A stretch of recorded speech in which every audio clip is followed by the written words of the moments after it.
how to choose a profitable niche for your SEO lead generation website. Now, it's very important to enter a niche where you are pretty much guaranteed to make money, because even top Google rankings are not going to make you money if the niche isn't right. Now, I know you want to jump straight into the good stuff. You want to start building your site, you want to start ranking, you want to start making money right away. But this step is very important, so please don't skip it. You need to have a solid foundation to be able to build the right site in the right niche, to get the right rankings so that you can start making real money down the line. Now, in this module, you're going to learn how to determine whether an industry is worth entering. There's a saying that says the jack of all trades is a master of none. So basically why I want to apply that to this concept is ranking for city plus SEO, just a general city. So New York SEO, Toronto SEO, Amsterdam SEO. It's going to generate a lot of leads from many different industries.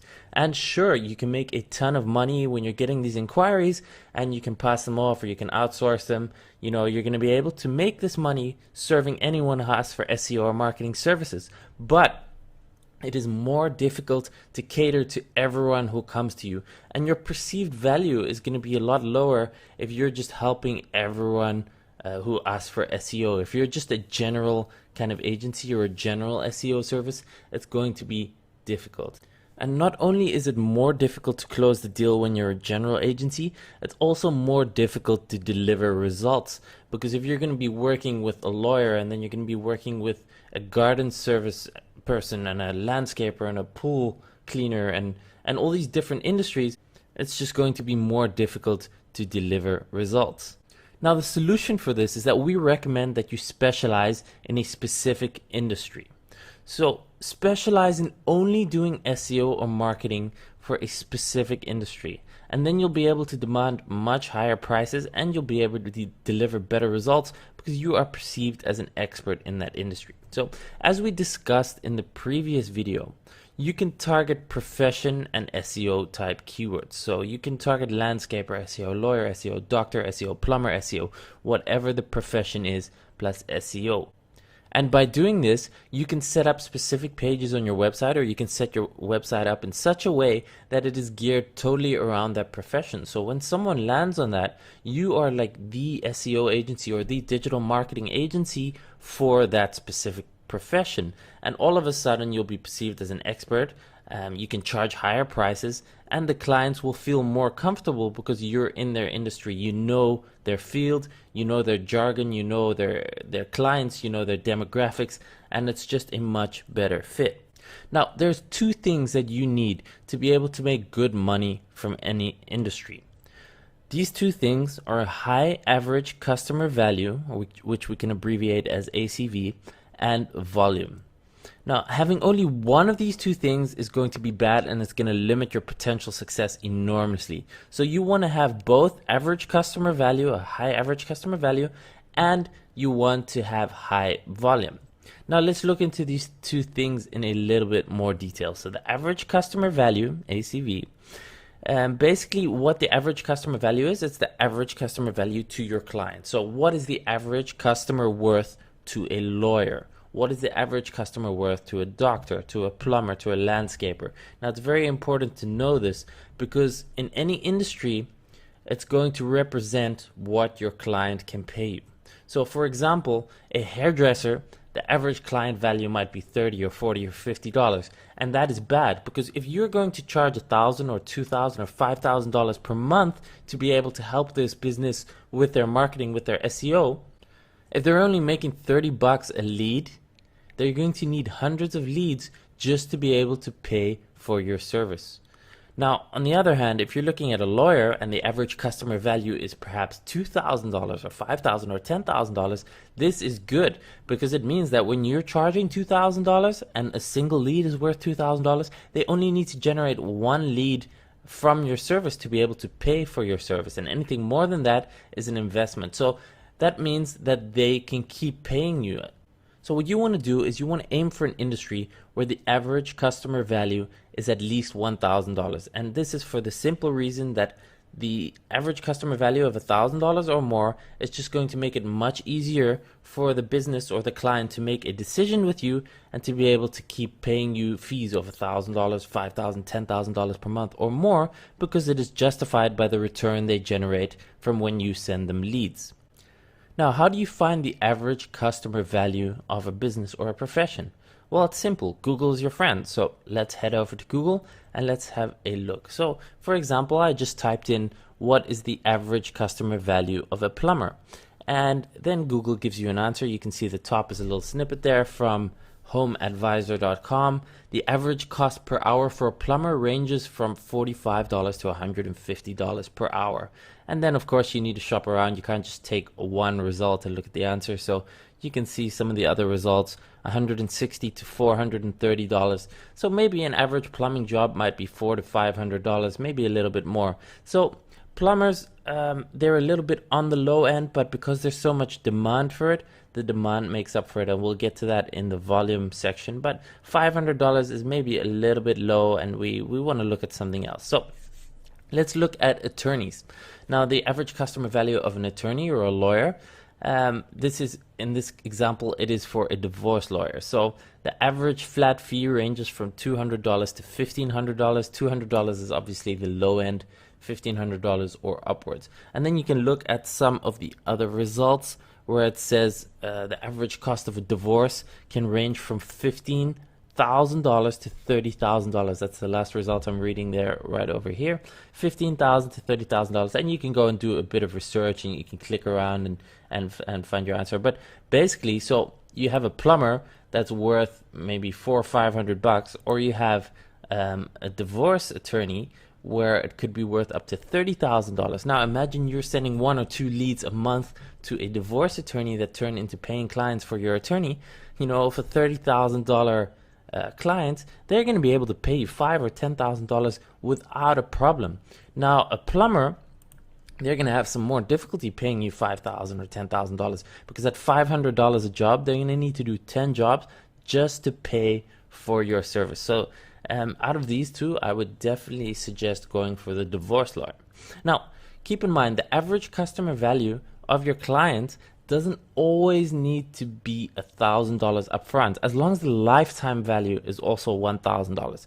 And a very good example of this is personal trainers. Now, personal trainers, they cost about $50 to $100 per hour, right? So when you see that initially the upfront cost is not near $1,000, but people who take personal training sessions, they rarely, if ever, just take a single session. They might take 5 or 10 or 20 or 50 sessions, and that puts the average customer value to a personal trainer at well over $1,000, and that makes them a good niche or a good industry to go after.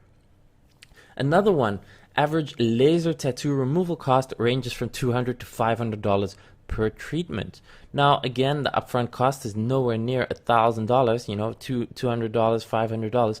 But when you're getting a tattoo removed, you often need multiple sessions, 3, 4, 5 sessions. So that can run upwards to $2,500 for a tattoo removal. So again, that puts the lifetime value of a single client to that business at over $1,000, making it a profitable industry to enter. Now, let's look at the second part, which is volume. So before you go and build a site and rank for the keywords and put in all that effort, put in time, put in money, and build your site and start getting traffic, you need to determine whether there is enough volume in what you're targeting. I mean, you can go and rank first for wiki-wachi SEO, but with a population of 12 people, it's a very small town in Florida in the United States, you're not going to get many leads, even if you're ranking first for that. So that's why it's super important to do some research before you get started, because if you rank for the wrong things and you're not going to get enough volume, you're not likely to start making a lot of money or even generate a return on the effort that you put in. So how do you determine the volume of specific keywords and how many leads you can generate? And it's easy. You go to the free Google Keyword Planner. Now, before we get into some examples with the Keyword Planner, I just wanted to show you this graph and these statistics. And basically what this is this shows the click-through rate of the search results in Google. Now, this is very important to know because it greatly affects everything going forward. So you can see there the first position in Google. So if you're ranked number 1 in Google, you get about 31.24% of the clicks. Now that's pretty huge. So that means if there's 100 people looking for a specific keyword every single month, you are going to get 31 of those people clicking through to your website. But if you're in the second position, you're only going to get 14, and the third one only 9, and so on and so forth. So basically, there is a huge difference already between the first position and the third position. It's literally 3 times as much to be first and third, but being third is literally 3 times as much than being 6th to 10th. And when you're on the second and third page, you virtually get no traffic. So it's very important to understand that you need to be in the top, I'd say at least the top 5, ideally the top 3 with your keywords to be able to get the maximum traffic. And it's also important to understand this because when the Google Keyword Planner says that something gets 100 searches, you're never going to get those 100 searches. Even if you're ranking first, you only get 30 of those searches or 31 of those searches, okay?